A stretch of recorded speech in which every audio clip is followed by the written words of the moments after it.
We're at 2 grams now. Okay. Let's backtrack. You mentioned training, all right? And now I know everyone responds differently. All humans are individuals, but at the same time, we're very similar. And over time, you've probably noticed trends and training protocols that you have found to work best for the majority of people. Is there any kind of style of training that if you had to pick one to start with first, given that Terry hasn't really had any other structure aside from the, volume, periodization, up, bring it down, what would you tell him to be like, hey man, I think you should try this because it's worked for a lot of my clients? Well, but as a general overarching premise, I believe across the board, with damn rare exceptions, bodybuilders train too heavy. I just sincerely believe that. And the few that can get away with training that heavy, look at them late in their career. I want to pick on him, but Ronnie Coleman's an excellent example of that. The man's a fucking cripple. As is, and just start naming the tough guy, I trained hard, I trained heavy. Look at Branch Warren, look at just start naming those guys. Dorian. They're fucking train wrecks. Yeah. He did better than most. He was smart enough to get out. But yeah, in training was definitely beating him up. Now look at Dexter Jackson. Look at, Vince Taylor when he was competitive. Guy competed into his 40s, looked like $1 million, never had an injury. You watch his training, it was somewhat disappointing, but which do you want? You want to win, or you want to set records in the gym that don't mean anything? So as an overarching theme, I tend to believe bodybuilders train much too heavy. So the advice I would give as far as a kind of just quick, post-it note kind of thought, I would say, do anything you want, as long as you can do 8 reps of it. If you can't do 8 reps of it, put it down and lighten it. A good rule of thumb. It's as simple as that. Just keep doing it until you can't do 8. When you can't do 8, you're done. Move on. Okay. And when you say 8, it's not like 8 like that. It's 8.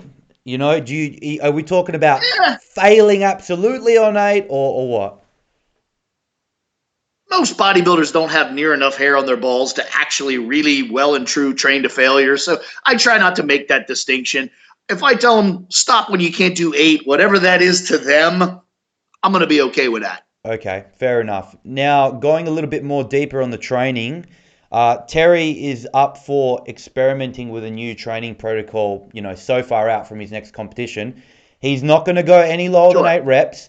What kind of volume would you like to see him start, given that we've already done this elimination diet? We've deloaded. Everything is now fresh. He's ready to go. Where are you going to start and where are you going to work up to with training?